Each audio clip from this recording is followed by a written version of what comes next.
dia punya uang kepengennya itu no gitu ya. Ayo, kalau saya mau dirikan tempat gym gitu ya, kayak pick up terus macam-macam gitu. Masih oke nggak di Surabaya? Ayo, itu apa kira-kira yang Anda butuhkan katanya? Enggak patel kan. Brian? Butuh range umurnya di Surabaya gimana? Range umurnya? Maksudnya range berapa sampai berapa yang jadi sasaran kita? Pekerja atau anak SMA, anak kuliah? Range umur berapa berarti yang kamu targetkan? 20 sampai 30. 20 sampai 30? 50. Saya nggak masuk berarti dong. 50 anak kecil. Saya nggak masuk berarti dong di fitness. Supaya nge-hype Bu, jadi anak-anak muda doang. Oke, berarti yang perlu Anda lakukan apa? Tentukan targetnya dulu gitu ya. Target umur mana yang mau dilayani di fitnessan itu. Tapi saya rasa kok enggak ya udah fitnessan. Sebenarnya bebas Nanti sih. umur berapa sih orang fitness itu? Sampai 50 ada? Ada. Ada kan ya? Itu malah sering rajin datang. Datang lagi gitu ya. Mungkin dia nggak ada kerjaan di rumah ya kan. Oke, sampai 50 misalnya. Oke. Mulai 20 sampai 50. Berapa sih penduduk Surabaya gitu ya? Yang usianya 20 sampai 50. Iya nggak? Terus apa lagi? Yuk, data apa lagi yang Anda butuhkan? 20 sampai 50 itu bakal fitness semua? Apa, Amel? Apa kira-kira? Yang suka olahraga itu sulit gitu ya. Gimana kita dapat datanya? Apa? Apa nih? Siapa namamu nak? Aku lupa. Iya, Luis, saya Luis. Menurut saya selain mau lihat peminatnya yang di Surabaya, kita juga harus lihat mampu nggak masyarakatnya itu bayar gym. Oke, berarti target apa yang kamu lihat? Mampu apa enggak itu apa yang kamu lihat? Pendapatan. Gaji, pendapatan. Oke, apa lagi? Katanya banyaknya penduduk usia 20-50 tahun di Surabaya. Aku stres skripsi, aku malas mikir. Range salary-nya. Ya. Terus apa lagi? Kalau nggak bisa 2 bulan. Kalau yang punya range salary segitu, apakah semuanya bakal fitness ketemu? Terus? Ya, sudah dapat ya total available marketnya 20 sampai usia 20-50 tahun ya di Surabaya. Terus dikecilin lagi nih, gitu ya. Nggak semuanya loh Bu, mau fitness. Oke, kita kunci lagi dengan tingkat penghasilan. Terus apa lagi? Lihat pesaingnya. Jangan dulu, nanti dulu. Baru setelah kita dapat kunci itu, baru kita lihat market share kita yang bisa kita dapatkan berapa, gitu ya. Oke, yuk, apa lagi? Surabaya lokasi. Enggak, maksudnya daerah mana, daerah Piyu, atau daerah Oke, lokasi. Next. Sebentar, lokasinya ntar ya. Lokasinya ntar dulu. Sudah, untuk target marketnya sudah. Cuma 2 aja itu kuncinya. Usia sama penghasilan itu aja. Iya, apa itu ceritanya? Nah, itu saya dapatnya data di apa caranya? Ya itu loh, kayak gitu ya, perlu Anda pikirkan ya. Ayo, dari available marketnya, kita kunci pendapatannya, tapi kan ya nggak semua ya, orang yang punya pendapatan itu kepengen fitness, ya nggak? Nah, terus, kira-kira apa yang kita boleh pakai asumsi? Oke, silakan.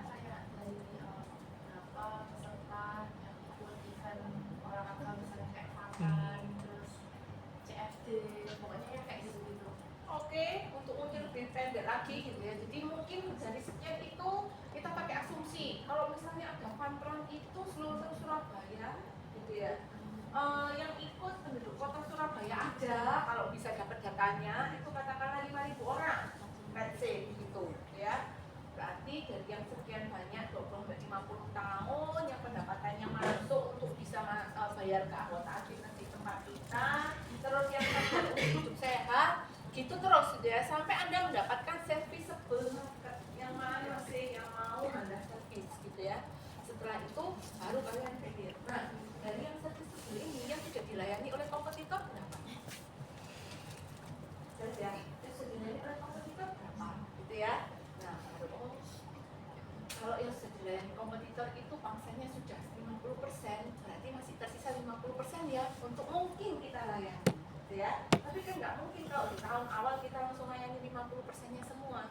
Tahun awal Anda targetkan berapa persen tuh dari cookies yang ada yang tersedia untuk kita, berapa persen yang mau layani? 10% tahun kedua harus naik dong, namanya investor kan pengen naik ya. 20%, 30%, sampai mungkin 50% Anda capai pada tahun keberapa itu ada gratis ya. Nah, setelah itu baru ngomong lokasi ya. Kalau tahun pertama itu saya targetkan 10%, the best location mana? Surabaya Barat, Surabaya Timur, Surabaya Tengah. Kalau di tahun kedua saya mau nambah apa ini, pangsa pasar, saya perlu nggak yang buka yang baru? Kalau buka baru di daerah mana? Ya, nah gitu ya. Terus seperti itu bisnis akan berkembang terus seperti itu ya. Tapi paling nggak Anda sudah punya grand design di depan, gitu ya. Ini loh total serviceable marketnya Surabaya segini. Yang kemudian bisa kita layani itu atau yang mereka adalah peminat yang bisa membayar keanggotaan gym adalah sekian, dilihat dari pendapatan. Anda bisa lihat dari datanya BPS ya, Biro Pusat Statistik. Terus dari situ seperti lagi nih, dari sekian banyak yang punya duit itu berapa persen sih yang memang penduduk Surabaya itu yang sadar untuk hidup sehat ya, atau yang punya lifestyle hidup sehat. Dia nggak peduli sih, yang penting lifestyle hidup sehat, oke lah, nggak apa-apa uangnya masuk ke kita ya. Nah terus dari situ muncul lagi, oke, dari sekian banyak ini yang sudah dilayani oleh pesaing berapa, yang tersisa buat kita berapa. Nah yang tersisa itu baru kita bikin targetnya, target tahun pertama, target tahun kedua, target tahun ketiga. Dicapai dengan cara apa? Tahun pertama lokasinya di mana, tahun kedua harus kita bisa buka cabang di mana, tahun ketiga kita buka berapa cabang, gitu ya. Terus kalau Surabaya sudah jenuh, kalian mau ekspansi kemana?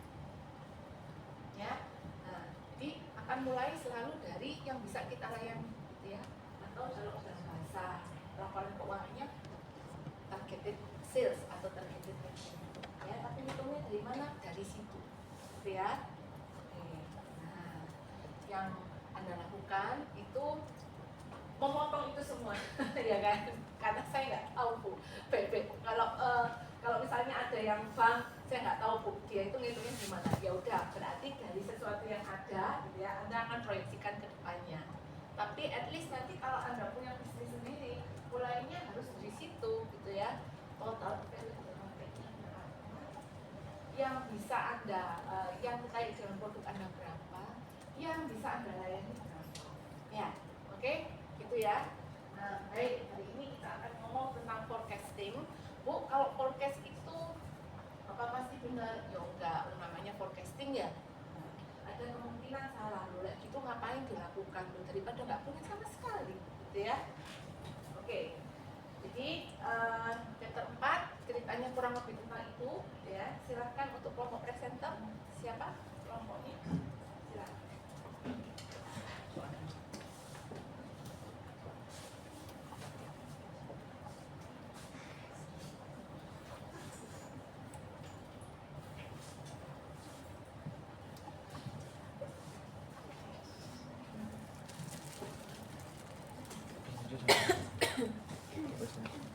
Apa sih?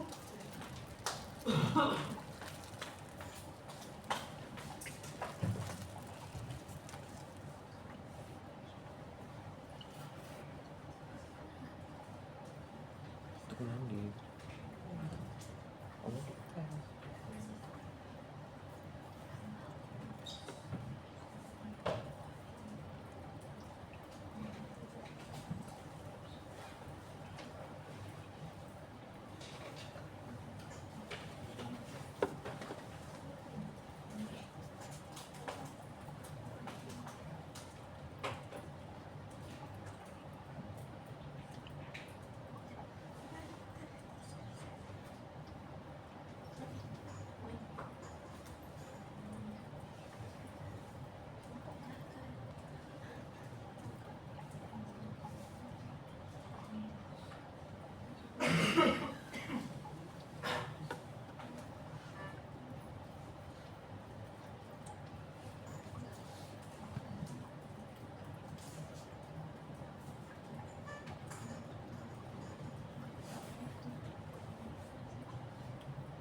pagi Bu Feli dan teman-teman. Kami dari kelompok 8.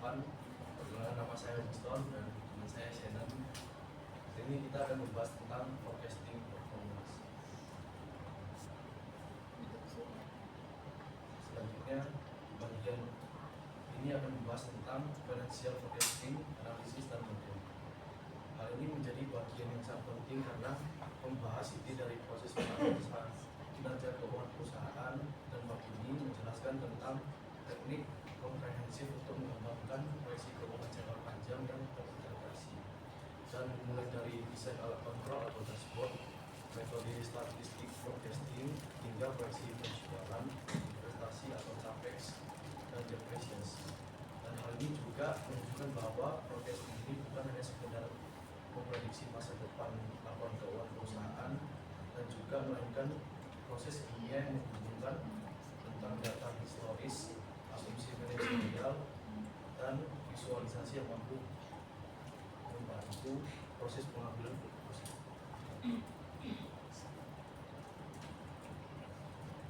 Selanjutnya, peran dashboard dalam model keuangan ini adalah dashboard ini menjadi pusat visual dan fungsi utama dalam model keuangan, dan juga dapat mengubah struktur perhitungan yang kompleks menjadi rangkaian input dan output yang mudah yang dipantau secara real time, dan juga berfungsi sebagai kontrol panel yang menghubungkan asumsi strategis perusahaan dengan dampak dalam finansialnya.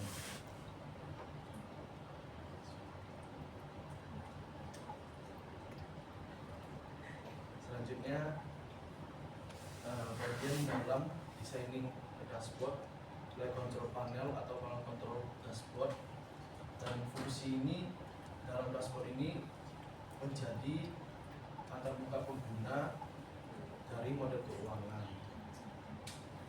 yang berfungsi sebagai dapat mengontrol input yang berpengaruh pada hasil model, dan juga dapat menyajikan tampilan visual dari KPI atau Key Performance Indicators, dan juga dapat menunjukkan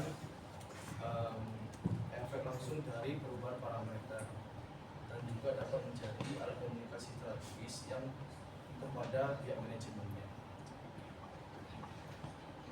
Selanjutnya, output dari dashboard ini, output yang dapat ditampilkan meliputi indikator keuangan yang paling penting itu yang pertama annual turnover, yang dimana dapat melihat pendapatan tahunan dari perusahaan, laporan keuangan perusahaan tersebut, dan juga EBITDA, depresiasi dan amortisasi, dan juga profit before tax, free cash flow, dan net debt atau utang perusahaan.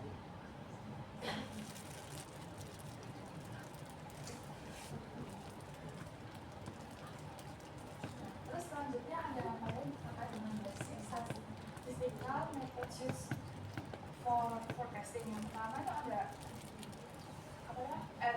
Extrapolative of time series methods, di mana ini berdasarkan pola masa lalu yang kita asumsikan untuk berlanjut ke masa yang akan mendatang. Nah itu berdasar contohnya biasanya ada 4. Itu ada yang pertama itu ada moving average, di mana itu mengharuskan fluktuasi jangka pendek. Kedua ada weighted moving average, di mana ini memberikan bobot yang lebih besar kepada data terbaru. Nah, ini cocoknya untuk perusahaan yang memiliki perubahan yang cepat pergerakannya.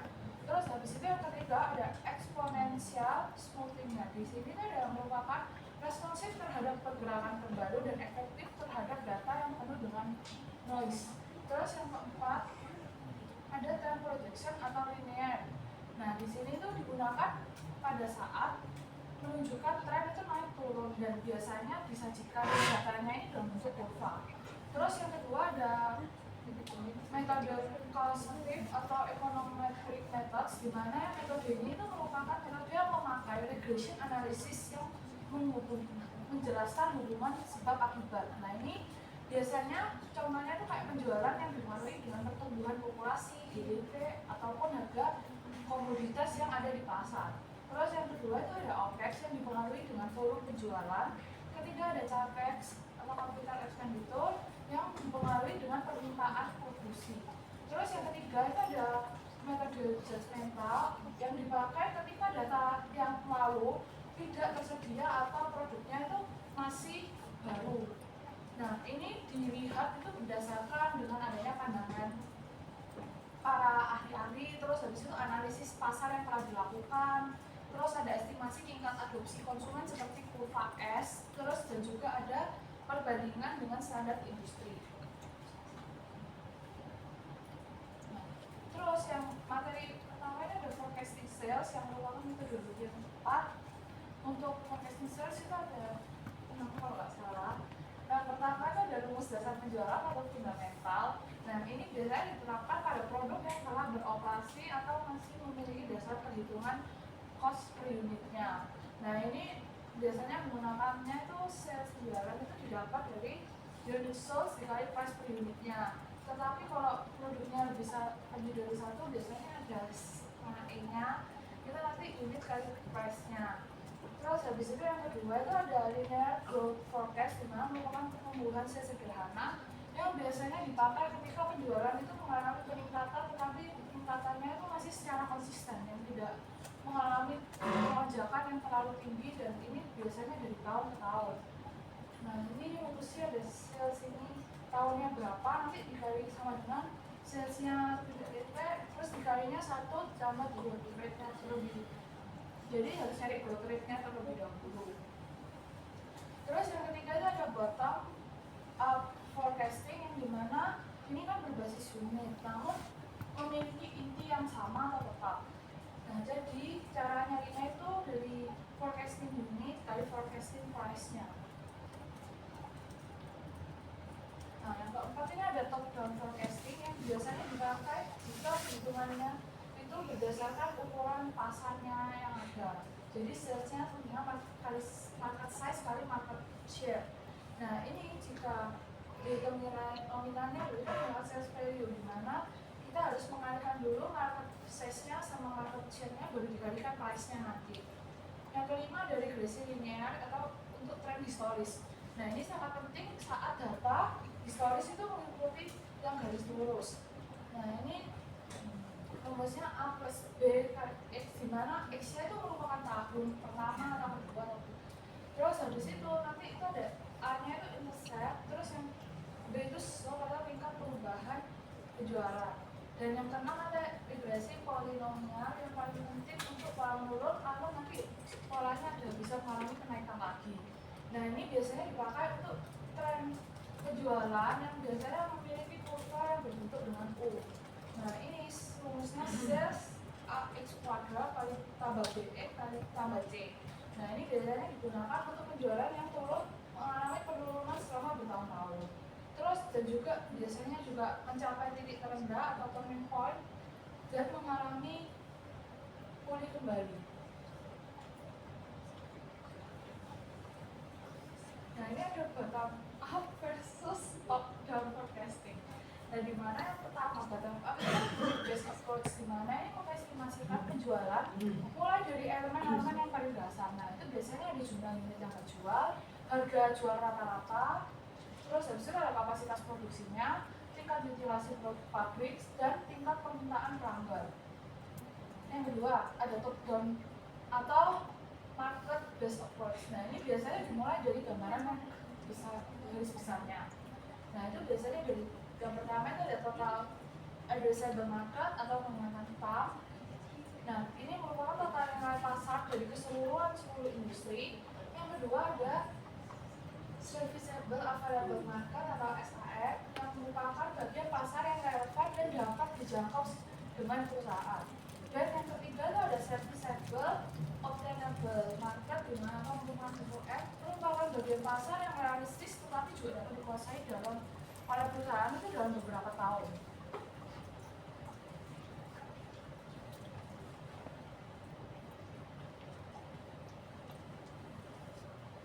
Selanjutnya forecasting sales of existing products or service, dan ini digunakan untuk analisis tren historis. Data ini dapat menunjukkan bahwa tren penjualan itu naik atau turun atau stagnan, dan juga pola siklus industrinya, dan juga titik balik rebound dari suatu penjualan. Selanjutnya ada polinomial regression yang digunakan untuk menghitung titik minimum dari penjualan tersebut dan juga tahun pemulihan dari sales penurunan sebelumnya ke tahun berikutnya dan juga nilai penjualan setelah pemulihan. Dan yang terakhir, proyeksi berbasis market growth yang dapat meniru pola pasar nasional seperti industri baja yang setiap tahunnya itu tumbuh 5% dan juga perusahaan swasta itu juga dapat itu bertumbuh 5% juga. Materi selanjutnya akan dilanjutkan oleh kelompok lain, jadi kita akan langsung ke analisis hitungannya.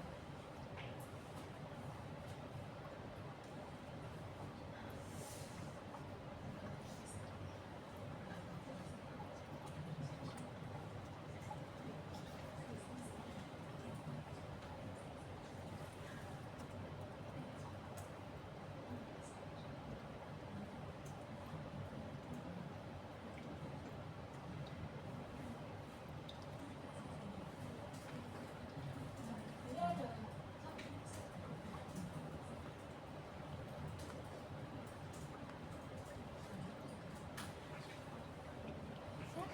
ini ada proyeksi forecasting laba ruginya.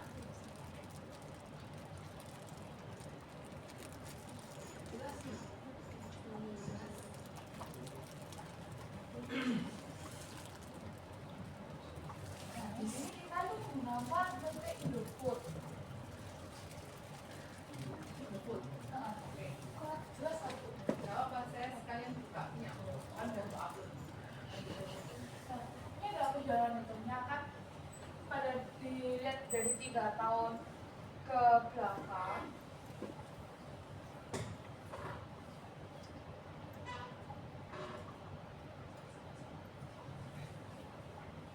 Nah itu kita kan lihatnya dari 2022 sampai 2024 untuk anualnya yang ke belakang 3 tahun, terus kita akan menghitung forecastingnya itu untuk 2025 sampai 2027.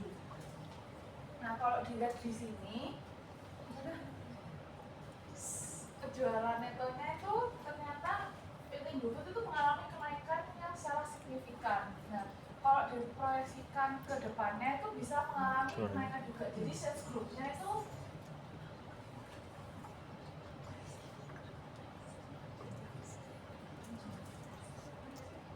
yang pertama itu 19,45, terus dia kan baru tahun selanjutnya itu menggunakan asumsi yang rumus.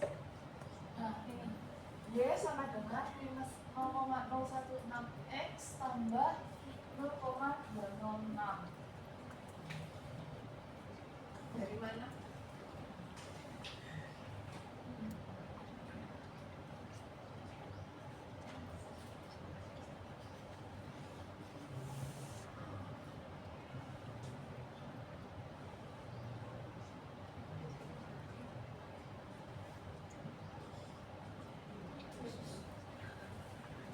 Biasanya dari mana? Udah Bu. Saya dulu.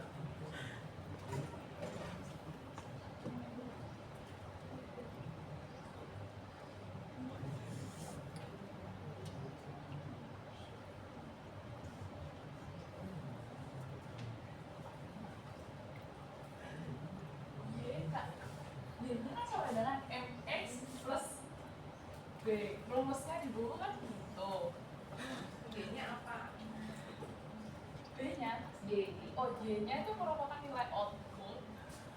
Terus habis itu X-nya itu nilai inputnya. Nah, Terus M-nya itu slope-nya atau garis kemiringan garisnya. Terus habis itu B-nya itu intercept yang merupakan titik potong pada sumbu Y.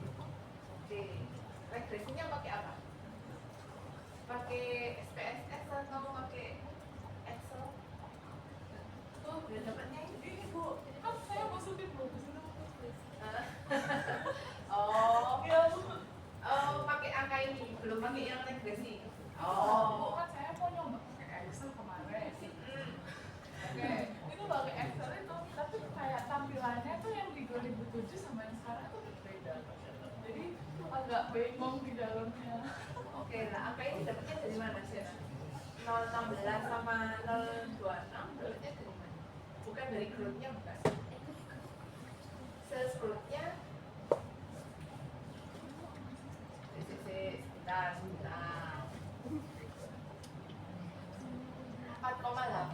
6,9, 14,35 ini dapatnya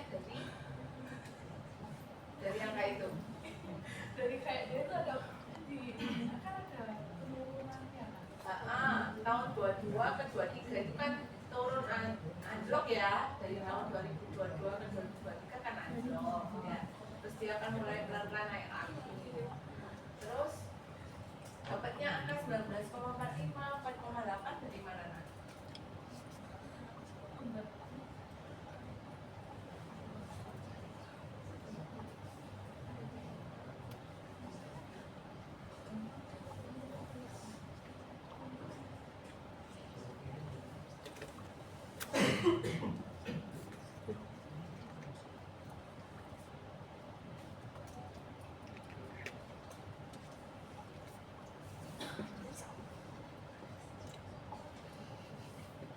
Lupa, asumsinya nggak ditulis semua. Lalu nggak ditulis kabel asumsinya. Nanti dicek lagi ya ininya untuk asumsinya ya. Kalau bisa dapat regresi kayak gitu ya. Kan mulainya dari sini kan, ke bawah itu kan asalnya mulai dari sales ya, betul ya? Salesnya dulu, terus setelah salesnya dapatnya gross profit margin. Gross profit margin kan gampang ya, laba bruto dibagi dengan penjualannya ya. Kurang lebih berarti dia jalannya di sekitar 37-an ya. Berarti prediksimu juga 37-an. Coba ke kanan. Ini kan actual yang 2025-nya ke kanan juga sekitar 37-an enggak? 31 kilo ada. Oh, nah kenapa kok bisa turun? Asumsinya apa nih? Kenapa kok turun? Ada penurunan apa nih? Kok bisa turun? Biasanya wes beban penjual atau beban Oh, penjualannya APP-nya naik. Iya. BBP-nya naik, berarti naiknya lebih tinggi dibandingkan dengan tahun-tahun sebelumnya ya. Iya. Nah, asumsinya kenapa kok? Nah itu kemungkinan mereka ada menciptakan kan ibu pun suka melakukan inovasi. Itu memang kalian naik kan JOGS? Iya. Untuk dapat gross profit kan berarti mulai dari JOGS dulu, betul ya? Nah, prediksi JOGS-nya bisa ditunjukkan ke saya? JOGS prediksinya? Nah, beban pokok penjualannya ada prediksinya nggak non? Coba. Belum. Ya wes. Terus bentukkan sini ke sini. Oke.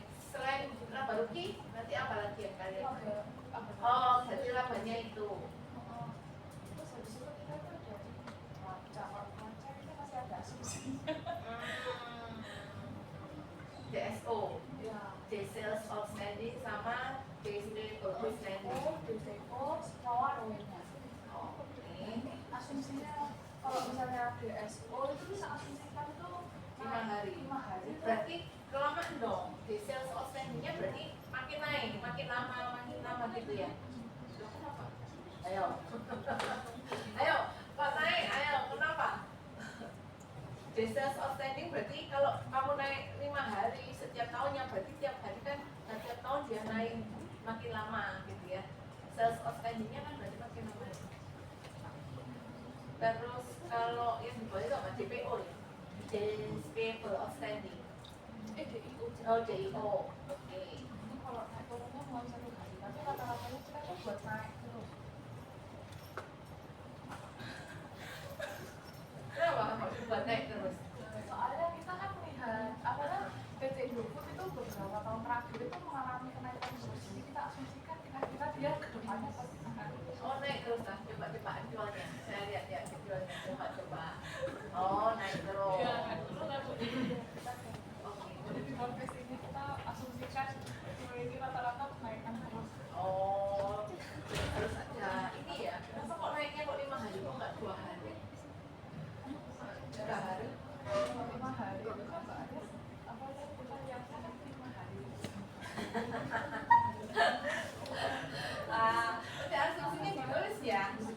yang lebih jelas ya. Oke, ada lagi laporan ini proyeksinya. Oh, oke. Cash flow-nya asumsinya juga belum dituliskan. Ada. Nanti dituliskan. Terus ada lagi untuk visualisasinya. Oke, kita jelasin aja visualisasinya ya. Yang ada dulu ya. Oke. Ini berdasarkan dari data tadi kan? Iya. Iya. Iya, dari data tadi. Oke, yang apa ini ceritanya? Wajibnya tadi kan 2022 2023 kan cukup lumayan mengalami kenaikan ya, yang lumayan besar. Terus habis itu di mana 2024 aktual sekarang itu dia juga naiknya tuh cuma 0,4. Terus habis itu tapi mungkin karena dia selanjutnya itu mau makin inovasi lagi asumsi kami, jadi HPP-nya naik, dia juga salesnya kan juga turun. Even salesnya naik, tapi kalau HPP-nya naiknya lumayan, jadi dia juga mengalami penurunan untuk gross profit. Kalau HPP-nya naik, salesnya turun segitu, berarti dari produk-produk yang baru itu salesnya tidak menghasilkan. Harga pokoknya naik besar, tapi salesnya malah turun. Berarti dari produk yang baru. Kalau memang asumsinya dari produk yang baru itu kami asumsikan itu kayak enggak. selaku terus itu kan nggak selalu produk baru laku juga. Terus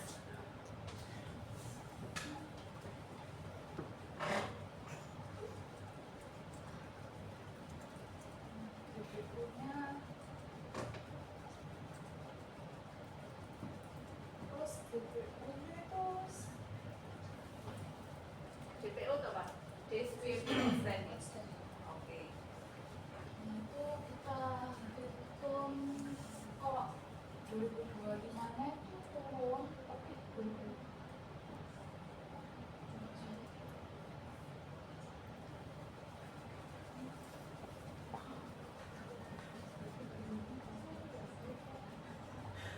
kayaknya 2026 ini sama deh sulit datanya. Oh, Soalnya dia kan harusnya ini kan juga ininya juga lebih lebar gitu. Soalnya dia 42,7 kan harusnya dia naik. Cuman tapi ini kan benar, ini juga udah lebih. Terus kalau DSO-mu malah nggak kelihatan di sini. Nggak pernah nggak DSO. deteksi Kenapa nggak ada deteksi? Padahal DPO-nya lebih kecil daripada DSO loh. DPO aja terdeteksi, DSO-nya kok nggak terdeteksi? dan itu Ya. harusnya terdeteksi. Iya, harusnya sih. Tapi yang dua ini terdeteksi. Lah ya, yang DSO-nya malah nggak terdeteksi padahal angkanya lebih kecil. Kalau angkanya lebih kecil mungkin dia saking kecilnya ya. Nanti dibetulkan lagi. Ya, oke. Ada lagi selain ini? Ini Ini ambil dari laporan tabelologi sebelumnya sih, penjualannya. Grafiknya asumsikan dari 21 juta mengalami kenaikan di 2023 sebesar 5 juta, terus naik lagi sampai 2026 kita asumsikan salesnya itu naik 2027.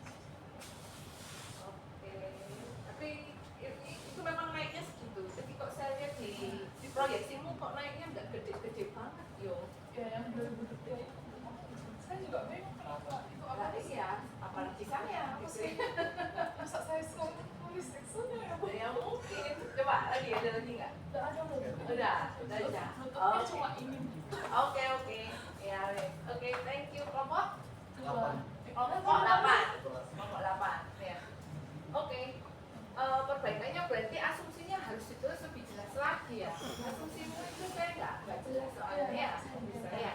Oke. Berarti Yuk. itu UMC bisa dipakai.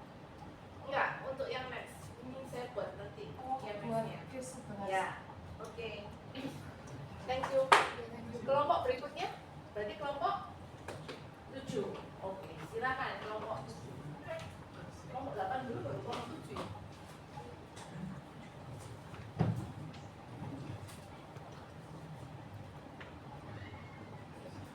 Kelompok 7 kan ada apa? Industrinya apa? Ini lebar. Oh, yang ini Indofood. Anda berada dalam satu sektor yang sama berarti. Nomor 7 sama 8. Iya. Kita lihat nanti. Dan andingkan nanti ya. Ini level kelompok 1, siapa kelompok 1? Kelompok 1? Kelompok 1 siapa? Mbak Mira. Ini Loh, nggak ada kelompok 1 di sini. Kelompok 2? Kelompok 2? Apa ngambil ya, apa? Tulisan apa? AP sama Luis. Mantap, energi. Oke. Kelompok 3? Tulisan apa? Oh, Astra. motor. Astra Agrolestari atau yang otomotif? Oh, yang otomotif. Oke. Kelompok 4 siapa? Tandring sama Brian. Iya, Ambil sama Tor. ambil sama Tor di sektor apa? Energi. Kasar energi. Energi juga. Sama Gas Tor masuk energi. toh. Iya. Gas toh. Oh, gas toh. Apa? Kodenya SM. AGII. Oh, AGII. Oke, itu untuk perusahaan. Oh iya dah. Sik. Kelompok 5 siapa? Cleo. Oke, industrinya sama nggak dengan ini? Oh iya, oke. Cyclical industry kan ya? Kalian tahu ya sektornya ada berapa di Bursa Efek Indonesia? Sektor di Bursa Efek Indonesia ada berapa? 10, ayo dilihat lagi berapa? Yang terakhir berapa? 12. 12. Oke, 12 ya. Nah, 12. yang kalian ambil itu berasal dari sektor yang mana gitu ya. Nanti pada itu akan membantu kalian untuk memahami sektor itu apa gitu ya. Terus perusahaan Anda itu bergerak di sektor apa, lalu terekspos oleh peraturan-peraturan pemerintah apa di situ gitu ya. Ada kondisi makro apa di situ, ada regulasi kah, ada deregulasi gitu ya. Nah, itu penting ya untuk memahami sektor di mana Anda beroperasi gitu ya. Oke. Dari Erika kelompok berapa nak? 5. Cleo kelompok 6. Ambil apa perusahaannya? Sama tak? Ya, oke, kelompok 7.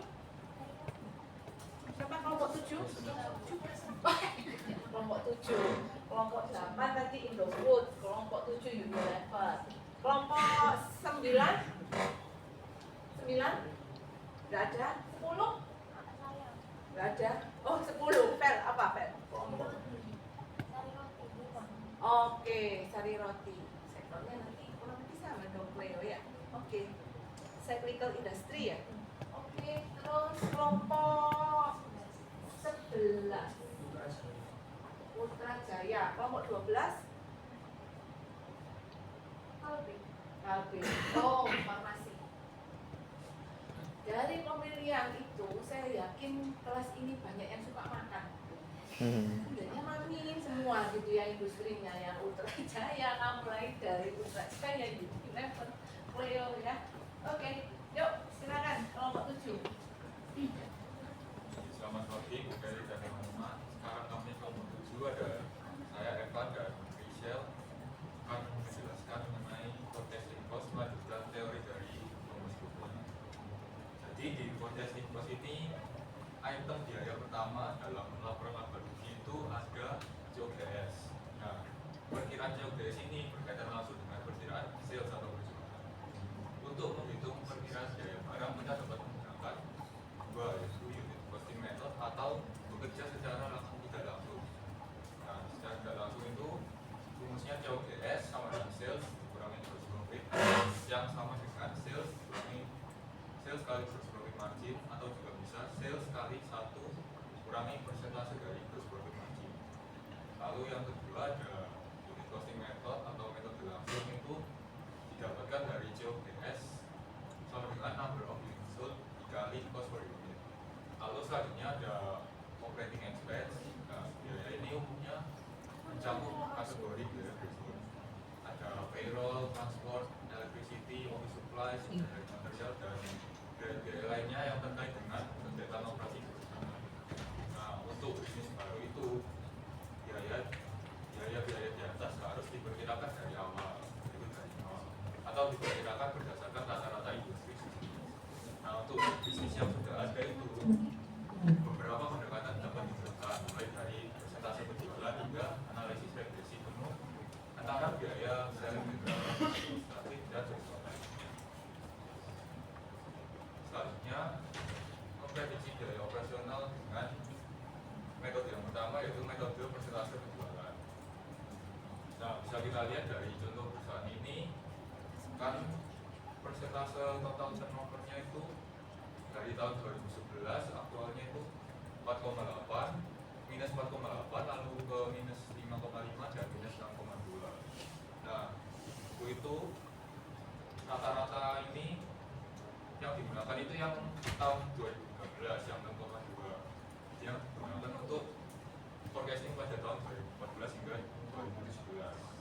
Nah, sehingga didapatkan tahun 2014 menggunakan 6,2% dikali dengan sales 2014 ketemu angka sekian dan juga seterusnya.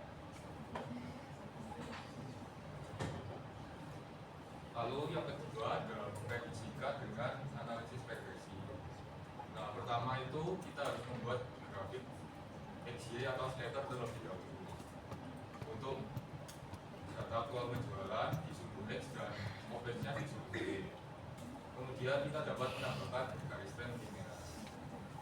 Nah, dari sini kita lihat bahwa garis trend yang merupakan abu-abu itu tumpang tindih dengan garis yang gelap. Nah, artinya ini hampir sempurna, 0,99 mendekati 1. Nah, kan waktu di forecast ketemu Y itu sama dengan 0,13x ditambah 6.377. Lalu dimasukkan X itu adalah salesnya, maka dari itu ketemu OPEX 2014 itu 0,013 dikali sales 2014 ditambah 6.377, yang berarti 0,013 dikali 117.564 ditambah 6.377 dan ketemu 7.905, 7.905 dan 16.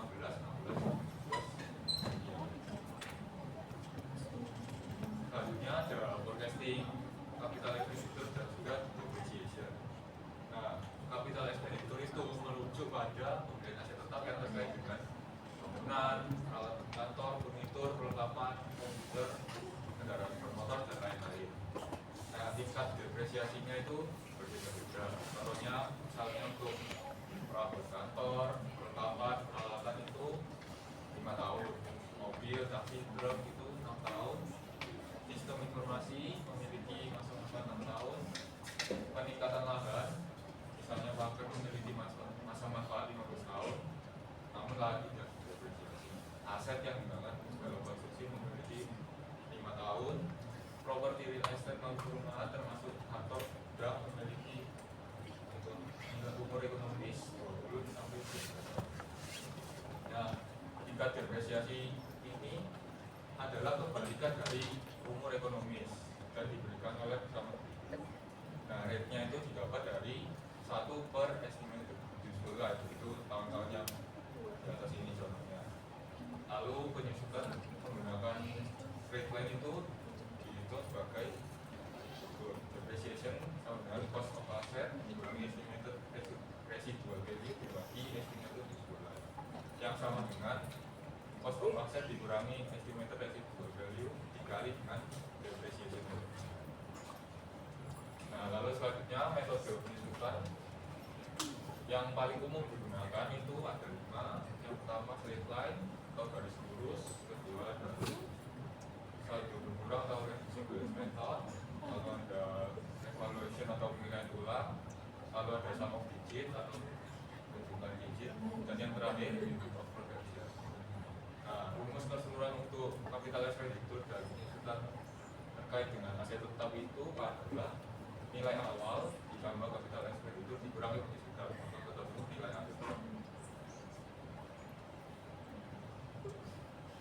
Lalu selanjutnya kita masuk ke forecasting working capital and funding needs. Nah, working capital ini merupakan salah satu indikator utama dalam menilai efisiensi dan kesehatan finansial perusahaan, terutama pada periode setelah krisis ketika banyak perusahaan mulai mengurangi tingkat hutangnya. Nah, kalau dalam akuntansi, working capital itu selisih antara current asset sama current liabilities. Tapi kalau misal dalam analisis kayak gini, yang kita perhatikan itu adalah commercial working capital, atau bisa dinilai dengan account receivable-nya ditambah inventory selalu dikurangi sama account payable-nya.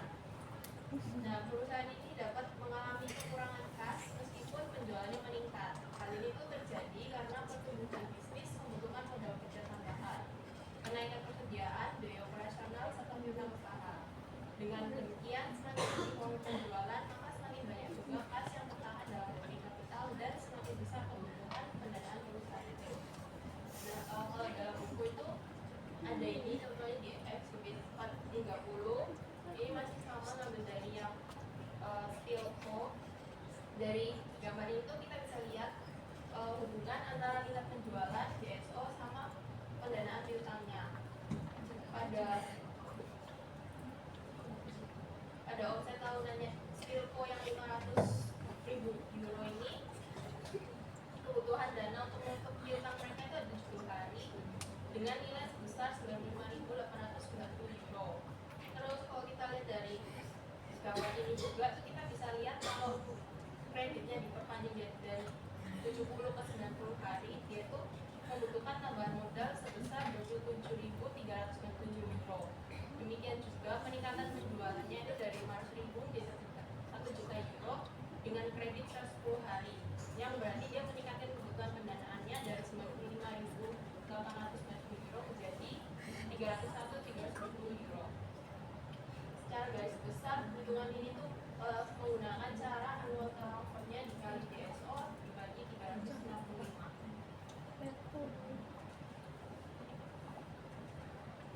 Lalu peralatan yang lebih sederhana itu adalah dengan memperkirakan working capital sebagai persentase dari penjualan berdasarkan data historis atau menggunakan benchmark industri. Survei yang dilakukan pada tahun 2013 ini menunjukkan bahwa perusahaan dengan kinerja terbaik memiliki 55% lebih sedikit modal kerja dalam operasionalnya, menagih piutang 2.000 lebih cepat, membayar pemasok 15 hari lebih lambat, dan memegang 68% lebih sedikit persediaan dibanding perusahaan rata-rata lainnya. Terus, working capital ini juga memiliki peran penting dalam penilaian perusahaan. Ketika pertumbuhan pendapatan tidak lagi dapat diandalkan, perusahaan meningkatkan efisiensi melalui pengelolaan working capital yang lebih baik untuk mengurangi kebutuhan pendanaan.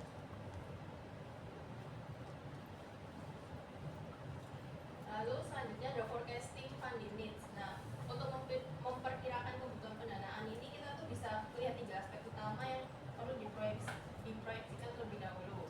Yang pertama itu ada jumlah aset baru yang diperlukan selama periode peramalan. Yang kedua, tingkat working capital, dan yang ketiga itu tingkat profitabilitas perusahaan.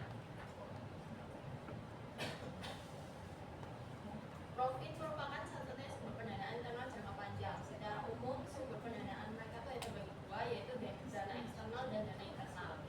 Dana eksternal ini bisa berasal dari penambahan modal dari pemilik atau investor baru, serta pinjaman jangka pendek ataupun jangka panjang. Sementara itu, dana internal itu berasal dari laba yang dihasilkan perusahaan.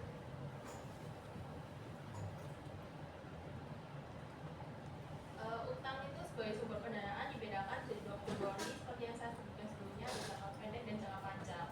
Utang jangka pendek itu meliputi kredit jangka pendek, fasilitas kredit bank, dan instrumen pembiayaan seperti factoring atau forfeiting.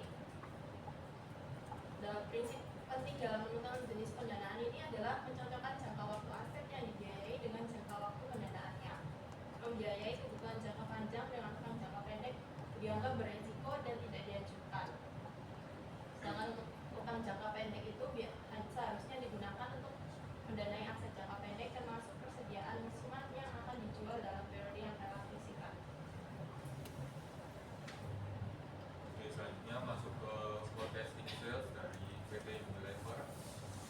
Jadi di sini dalam forecasting sales kita pakai regresi polinomial. Yang pertama kita ambil dulu dari 3 tahun terakhir 2022 sampai 2024 data salesnya. Terus di Excel pakai polinomial sehingga ketemu Y sama dengan min 432 639 X kuadrat dikurangi 1 juta X ditambah 40 juta. Dengan garis regresinya itu R kuadrat sama dengan 1 sehingga mendekati sempurna karena 1. Nah, kalau waktu di 2025 kita masukin rumus itu X nya itu adalah tahun ke berapa? Kalau 2025 berarti tahun ke-4 karena 2022 pertama, 23 kedua, 24 ketiga, dan 25 keempat. Lalu dimasukkan ketemu angka 29.770.770. Lalu demikian juga untuk 2026 dan 2027 X nya diganti. Kalau di 2026 X nya diganti 5, di 2027 X nya diganti 6 sehingga ketemu di 2026 24 juta 184 25 dan di 2027 18 juta 424 990. Bentar, stop, balik.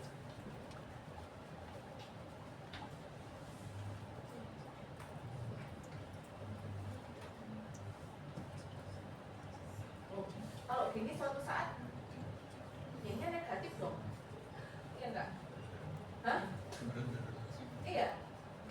Oh, jadi suatu saat Y-nya jadi negatif dong. Berarti harus disesuaikan berarti. Kalau kalian geser pakai polinomial yang ini, bentar ya, bukan bermaksud mengajari di materi. Kalau ininya negatif dan negatif, berarti ini suatu saat kalau dia lebih besar dari 4M, negatif ini penjualannya. Berarti mungkin cari cara yang lain ya, jangan polinomial ya. Kalau ini nanti negatif turun terus, 2026, 2027 turun, ini 29. Yang berikutnya turun lagi ya. Nah itu suatu saat nanti dia bisa negatif loh penjualannya. Bisa dicoba dengan angka-angka yang lain ya, nanti turun negatif. Iya kan? Pokoknya angka yang lebih besar X-nya pasti lebih besar dari itu. Coba cari dengan cara yang lain. Kalau gini, kalau yang di buku itu pasti ada yang plusnya, betul kan?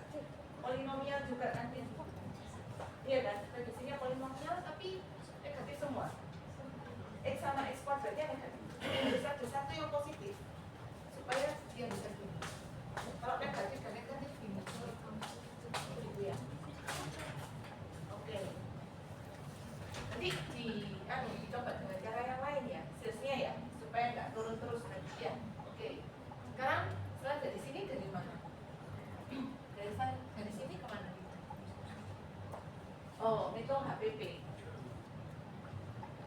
1 dikurangi ya apa ini ceritanya? Kalian bikinnya gimana? Yang pertama kita cari gross profit marginnya terlebih dahulu. Jadi kita ambil gross profitnya itu dibagi sama sales dikali 100%. Lalu ketemu 2022 46,25, 2023 49,71, 2024 47,58. Lalu kita asumsikan kita ambil rata-ratanya di 47,85.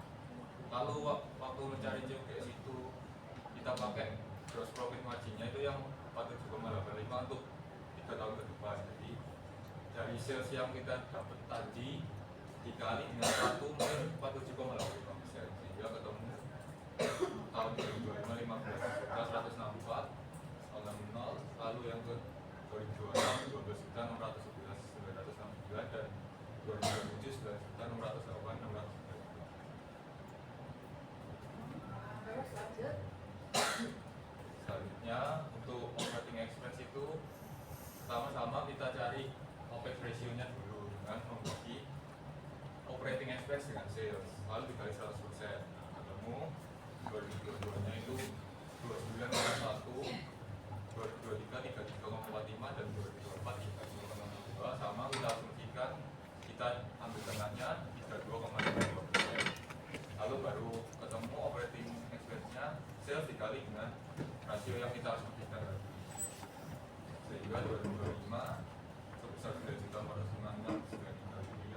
2026 7.864.645 dan 2027 5.921.800. Untuk working capital and funding needs-nya ini, pertama kita cari dulu DSO, DIU dan BPO nya dulu dari piutang dagang, sediaan dan utang. Kalau piutang dagang dibaginya dengan sales per 25, lalu kalau sediaan dan utang dagang pakai HWP dibagi 3. Nah, sehingga kita ketemu setiap tahunnya itu dan kita sama, kita asumsikan ambilnya itu bukan yang terendah atau tertinggi, kita cari average-nya sebesar. Balik ke rumusnya yang sebelum ini. Oke, DSO itu piutang dagang, DIO, disinventories, lanjut.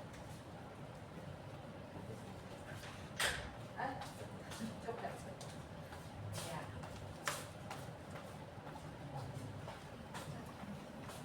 Oke, gimana ini ceritanya?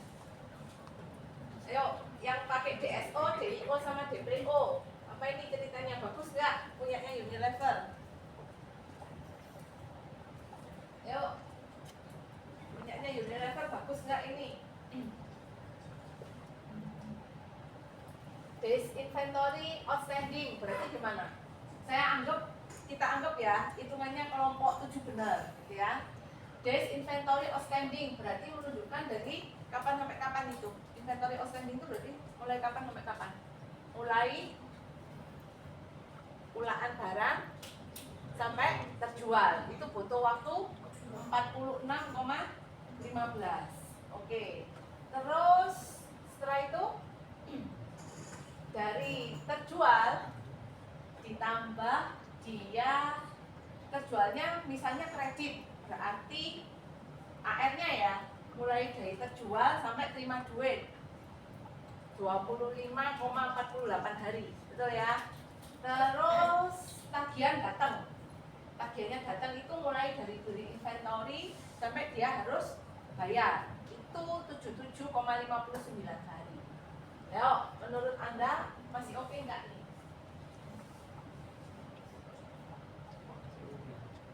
Nggak tahu dari mana? Tulis. Soalnya kan kalau politik itu kita mau sebenarnya mau menyimpan uang supaya nggak nombok terus lah itu. Ya, betul. Nah, tapi kalau kita lihat kan inventory-nya kan 46 hari. Kalau kita lihat payable-nya kan lebih lama, berarti kita bisa dapat duit dulu sembari kita masih bisa muterin ke yang lain dulu sebelum kita bayar utang itu. Oke, ya. Jadi analisisnya gitu ya. Itu DSO ditambah DIO, pokoknya dia harus lebih kecil daripada DPO gitu ya. Kalau DPO-nya terlalu cepat, nanti uangnya dari customer belum kita dapat, tapi kita harus bayar dulu kepada supplier. Tapi ini mepet ya, berapa itu? DSO sama DIO-nya berapa? 71 hari ya? Betul ya? Kita 71 ya, seminggu lah mungkin dulu ya. Ada yang lebih cepat? Siapa yang dapat lebih cepat DPO-nya? Siapa yang lebih cepat DPO-nya? Punya kelompoknya ini Antam gimana? Antam pakai DPO nggak? Lebih cepat? Bayar duluan gitu ya? DPO kan lebih cepat daripada BI. Oh gitu ya, belum kejual tapi udah bayar udah bayar suppliernya dulu. Kalau Cleo gimana? Lebih cepat juga ya, rata-rata lebih cepat gitu ya. Ada yang lebih, jadi kalau kita lihat Unilever ini lumayan loh, dia perputarannya cepat ya. Jadi meskipun nanti utangnya nggak banyak-banyak, tapi dia itu apa nih, sumbernya likuiditas itu adalah dari ini perputaran inventorinya ya. Kalau ini Brian sama Sun apa tadi aku lupa, kalian ngambil apa tadi? Samator ya? Samator. Gimana kalau Samator? Pakai DPO nggak kalian? Unilever ini Masih lihat. pakai DPO nggak? Tak analisis dulu. Lebih rendah atau lebih tinggi? Bayar duluan atau bayar belakangan? Apa ya? Samantha, pakai apa ini? Bahasa Inggris ini. Ah. Kamu Lebih perusahaan itu muterin inventory-nya, itu yang menyebabkan perusahaan itu membutuhkan working capital yang sangat besar gitu ya. Kenapa? Ya belum terima uang dari customer, tagihan udah harus dibayar ya. Oke, lanjut. Nah, selanjutnya dari ketiga itu kita bisa hitung piutang gagah persediaan dan piutang gagah yang nantinya digunakan untuk menghitung working capital. Jadi untuk piutang gagah itu rumusnya sales dikali DSO per Jangan rame. ketemu 2025 Jangan rame. sekitar 2.968, 2026 1.988, 244, 2027 1.286, 216. Lalu untuk persediaannya itu pakai COGS dikali DIO per 365 ketemu 2025 1.912, 312, 2026 nya 1,5 1594637 dan 2027 nya 1.221. Oke, stop. Nah, kalau kalian mau lebih halus gitu ya, ini COGS-nya COGS akhir ya. Iya, diasumsikan COGS akhir ya. Nah, kalau mau lebih halus lagi, kalau COGS akhir kan apa ya? Kan nggak adil ya, masa setahun itu kita nggak lihat, cuma dilihat dari COGS akhirnya. Nah, coba kalau lebih halus lagi, pakai rata-rata COGS awal plus akhir kalian bagi 2, gitu ya. Itu lebih halus lagi, karena kalau enggak nanti kita cuma lihat pas titik terakhir aja, gitu ya. Coba kalau itu mungkin bisa mengecilkan outstandingnya, ya. Oke, lanjut. Oke, ketemu dari piutang dagang ditambah persediaan dikurangi utang dagang itu bisa kita bisa hitung working capitalnya 2025 2.681, 2026 601.887 dan 2027 450.500. Ini kalau kita masukin ke laporan keuangan, jadi laporannya 3 tahun untuk 3 tahun depan.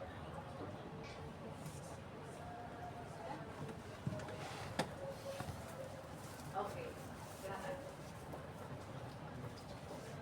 Nah, jadi buat menurut kelompok kami terkait chapter 4 ini ya forecasting terkait sales, cost maupun working capital itu bisa dilakukan baik dengan Excel atau perhitungan lainnya, namun juga tetap memiliki keterbatasan. Jadi nggak bisa kita patokan forecasting ini sebagai angka yang pasti terjadi di tahun depan. Jadi kayak masih ada faktor lainnya seperti faktor X. Ya dari kelompok kami, terima kasih. Oke, thank you kelompok 7. Kelasnya sulit ya. Oke, thank you, thank you.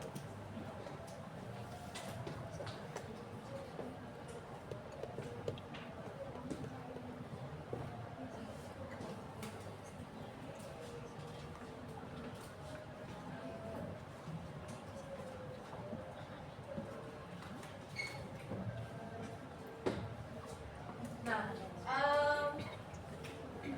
untuk selanjutnya, gitu ya, paling nggak kalian sudah belajar dasar-dasarnya. Nah, untuk selanjutnya, gitu ya, untuk saya pribadi ya, saya nggak tahu dosennya. Saya pribadi saya nggak akan ngasih soal UAS untuk kalian, tapi sebagai gantinya Anda presentasi project, gitu ya, di minggu ke-14, ya. Nah, minggu ke-14 itu harusnya kan general lecture. Kalau di ini ya silabusnya, general lecture-nya saya majukan ke tanggal 5 Desember. Jadi minggu depan udah bebas, gak usah kuliah gitu ya, tapi bikin project yang akan kalian presentasikan kepada saya di minggu ke-14. Oke, jelas ya. Nah, final project-nya apa? Final project-nya terkait dengan analisis laporan keuangan selama 1 semester yang Anda pelajari. Apa aja itu, ya? Mulai dari analisis fundamental, ya, analisis rasio dan sebagainya itu, sampai yang forecasting yang hari ini Anda pelajari, gitu ya. Contoh, misalnya tadi yang pilih Unilever, gitu ya, berarti Anda harus cek analisis laporan keuangannya dari Unilever, HRD-nya sendiri, secara tren, maupun dalam satu sektor itu, gitu ya, jelas ya. Nah, Terus yang berikutnya Anda nanti bikin report kepada saya gitu ya. Anggaplah saya ini adalah CEO-nya gitu ya. Nah, Anda bikin report kepada saya. Ini loh kinerjanya Unilever, prediksi kami ya, kinerja Unilever selama ini dia secara timeline sama secara cross section dibandingkan sama teman-temannya gitu ya. Terus ini prediksi kita at least 3 tahun ya, saya mintanya 3 tahun ke depan. Ya, gunakan semua tools yang Anda sudah pelajari selama ALK ini. Ya, nah, kemudian untuk lebih memudahkan kalian,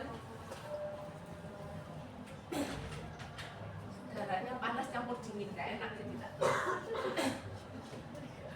Nah, kemudian untuk lebih memudahkan kalian, ya, Anda bisa masuk ke Yonidas, coba, ya. Bentar.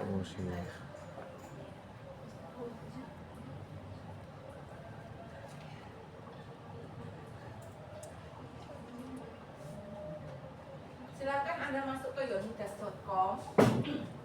Kalau sudah Anda masuk ke tampilan ini, Anda nanti masuknya ke financial data ya. Nah, masuk ke yonidas.com, lalu masuk ke tampilan data. Pilih yang financial data. Lalu Anda bikin new dataset. Misalnya ALK. Nah, di situ Anda bisa ambil data, ya, tarik datanya. Tarik data open query panel. Mau data apa yang Anda butuhkan untuk melakukan analisis laporan keuangan. Jadi nggak usah ngikutin satu persatu dari laporan keuangan, tarik datanya di situ.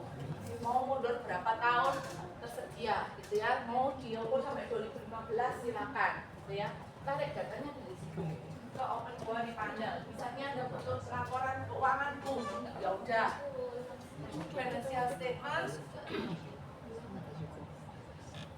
Jakarta Stock Exchange ya, jangan lupa diganti. Terus Anda pilih apa simbolnya? Misalnya Unilever.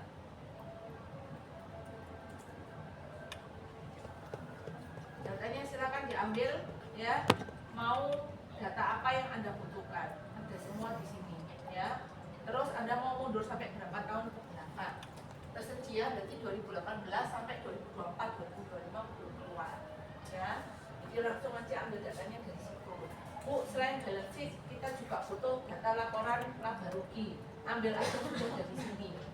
Sehingga Anda nggak menghabiskan waktu untuk input data. Jelas ya? Saya nggak mau nanti Anda habis waktu untuk input data terus jadinya laporan ALK-nya jadi asal-asalan. Jangan ya. Atau cash flow statement ya. Silakan ambil dari situ. Oke. Bu, lebih dari satu, ya wes tangan apa yang kamu butuhkan. Selain Unilever apalagi? Oh, temannya Unilever seangkatan. Apa Unilever itu dalam sektor apa? Nanti cek ya di Bursa Efek Indonesia. Unilever itu sektor yang sama apa? Terus pesaingnya yang terdekat apa? Gitu ya. Kalau yang energi Antam berarti Antam, Indi, terus apa? Yang full itu apa? Antam, Indi, apa? Full kan? Antam kan full. Basic material. Sektornya basic material. Energi, enggak energi tak? Oh, sama yang baru dimasukkan basic material. Aneh bin ajaib. Antam basic material. Ya wes Pak, gitu ya. Oke, jelas ya. Jadi untuk ngambil data sudah ambil data, narik data dari sini. Oke. Terus yang berikutnya nanti kalau Anda butuh visualisasi pakai analitik dashboard ya, sama persis dengan Tableau. Kalau kalian udah ngambil APDB gitu ya, ya caranya sama. Tinggal diupload aja data Anda tadi. Misalnya apa tadi? Datanya ALK 2 ya. ALK. Oh, data ALK 2-nya belum tak simpan ya.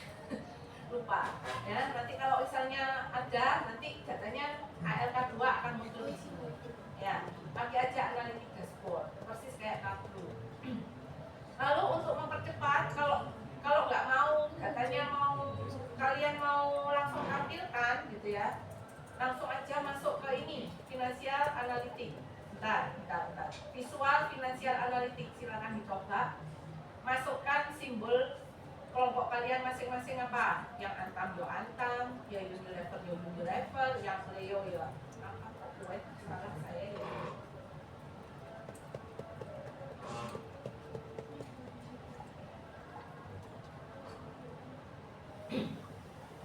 Unilever sudah, apa ya yang belum tadi? Antam ya, coba ya, aku yang enggak antam. Nah, daftar langsung gitu ya. Kalau Anda mau pakai silahkan grafiknya mau pakai langsung dari sini, atau Anda mau desain grafiknya sendiri berarti pakai yang analytic dashboard seperti yang di lab. Ya, data sudah ada, analytic dashboard sudah ada gitu ya. Kalau mau langsung menampilkan visual analitiknya juga sudah ada. Tuh, antam ini revenue-nya naik turun nih ya. Terus makin ke sini utangnya makin banyak ya, nah naik dikit lah. Tapi ya gross profitnya turun. Iya, utangnya makin banyak nih antam nih. Siapa nih yang ngerjain antam? Utangnya makin banyak nih antam nih. Buat apa aja itu coba? Ya. Buat bayar utang. Ini current ratio. Oke lah ya. Terus ya Anda bisa tambahkan lagi ya. Apa sih visualisasi yang mau Anda tampilkan? Silakan add datanya. Ya. Mau apa? Visualisasi apa yang mau Anda tampilkan? Silakan. Oh, yang di income statement tuh selain revenue, yang lainnya wes EBITDA misal. Udah keluar EBITDA-nya. Earning before interest. Tidak memperhitungkan depreciation and amortization. Jelek di tahun 2015. Naik. Yang ini nggak nambah, naik lagi di tahun 2024. Ya. Jadi toolsnya sudah saya berikan. Tolong dibuat sebaik-baiknya, gitu ya. Anda lebih mudah, ya tinggal naik data aja. Nah, kemudian untuk proyeksinya, kalau untuk proyeksi kan nggak bisa masuk sini, gitu ya. Untuk proyeksi kan nggak bisa masuk sini, nggak apa-apa. Nanti proyeksinya Anda buat di Excel. Nah, bikin dengan template seperti ini. Simbol sama year itu harus di kolom A dan kolom B, harus gitu ya. Misalnya UNVR 2024, UNVR 2025, UNVR 2026, UNVR 2027, gitu ya. Yang ini kolomnya terserah yang mau Anda tampilkan dalam analitik dashboard itu apa, gitu ya. ROA, ROE, apa gitu ya, yang mau Anda tampilkan nanti dalam visualisasi. Persis kayak apa? Kosun mau kok. Oke, sambil dilihat dipelajari. Itu aja. Nanti proyeksi kalian untuk bisa tampil ke dalam dashboard itu masukkan ke Excel Itu aja. gitu ya. Datanya mulai misalnya Anda pakai data 2015 tadi kan tinggal narik aja kan ya. 2015 sampai 2024 itu data annual. Ya, 2005, 2006, 2024 data annual. 2025, 2026, 2027 itu ada data forecasting. Masukkan di situ. Masuk dulu ya. Oke. Nah, sebagai pembelajaran gitu ya. Mungkin kalian di bawah itu poinnya segitu ya. Benar nggak? Betul nggak? Saya nggak hafal. Kalau nggak salah, kalian dapat poinnya itu 100. Betul? 100 kah? Ya, kalian berapa? 100 ya. Terus data tokennya 25. AI-nya 25 juga. Nah, ada ketua kelasnya nggak di sini? Nggak masuk. Oh, wakil ya, nanti ke wakil gitu ya. Tulis nanti kalian loginnya tadi ke Yomidas pakai email apa, akan saya tambah poinnya supaya kalian bisa mengerjakan final project sambil belajar. Ya. Nanti kalian itu emailnya apa ya yang masuk ke sini. Oke? Nanti ke saya ya. Itu ya. Nah, final projectnya kalian presentasikan ke saya pada minggu ke-14. Ya, di minggu depan silakan di keluar barangkali. Ya.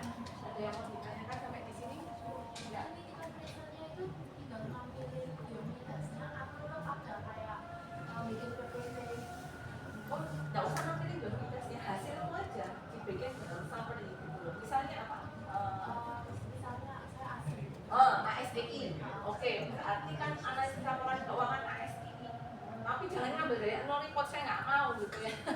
Nanti tak batasi gitu ya. Ini apa yang mau kalian tampilkan di ASII? Dari performance ASII tahun ke tahun gitu ya, revenue atau ROA atau apa yang mau kalian tampilkan. Terus itu kan secara timeline. Cross sectionalnya gimana? Dia sama saingannya gitu ya. Terus setelah itu baru proyeksinya. Gitu ya.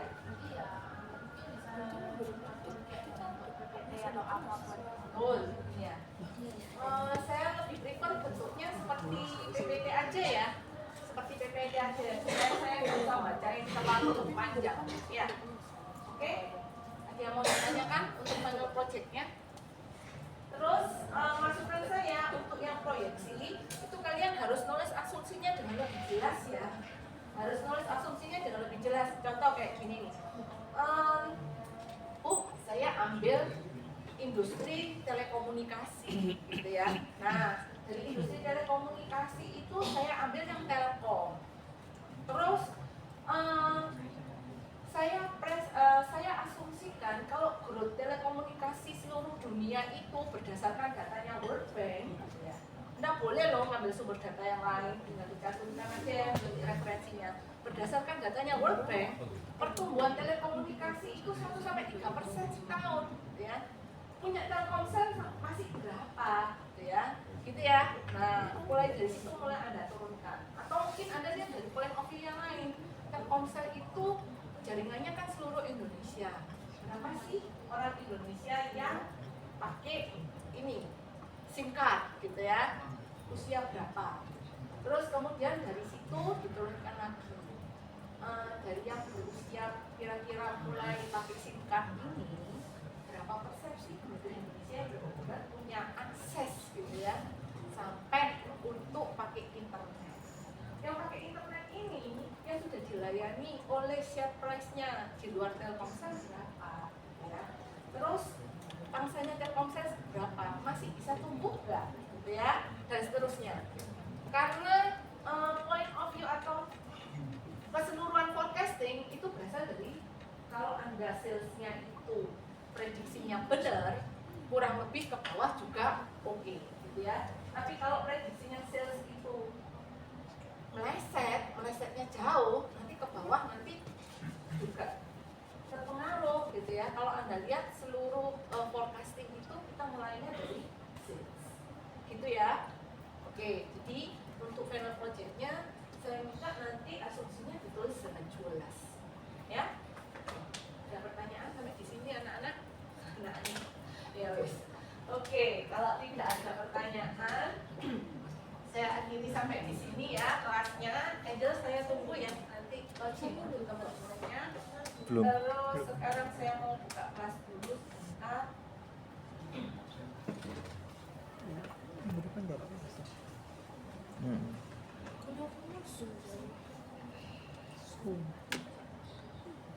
depan jarak berapa?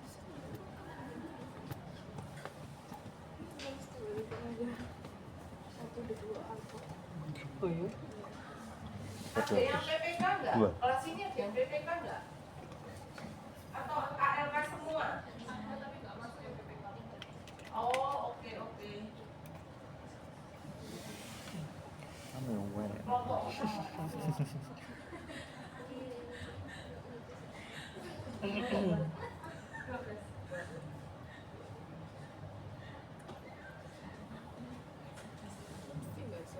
Iya, lupa.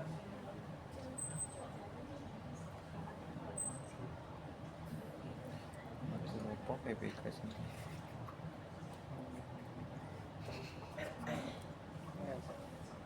Kepo.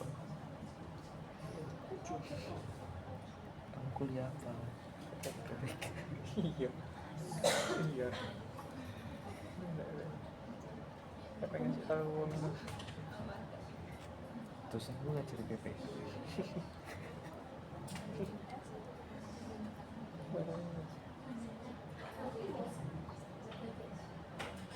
PPK ajarnya apa? Permodalan, Apa? Oke, silakan Permodalan presentasi. proyek. Udah saya Oh, iya. buka kelasnya. proyeksi. Jangan lupa kita ada kuliah umum ya tanggal 5. tanggal 5 kita kuliah umum, sebelum ke 14 kita ada komunikasi ya.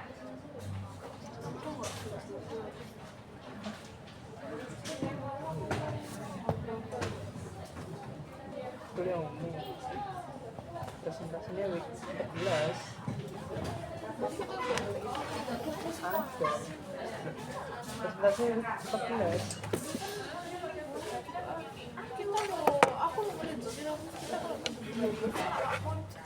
Yo 12 Pak Bonco. Ini gue bilang. Main harus ngomong. Ini gak 12 13. Aku rencananya bolos. Genang, nggak mau sendiri sama Pak Ponco. Ini present ya? Pak Bonco. Pas Pak Bonco. Nanti kalau misalnya aku Bolos, sendirian yang maju, kalian beda. Pesan gue 2 ya? Pesan gue C1.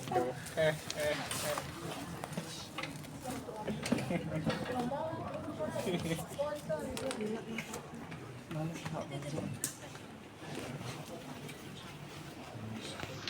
Jadi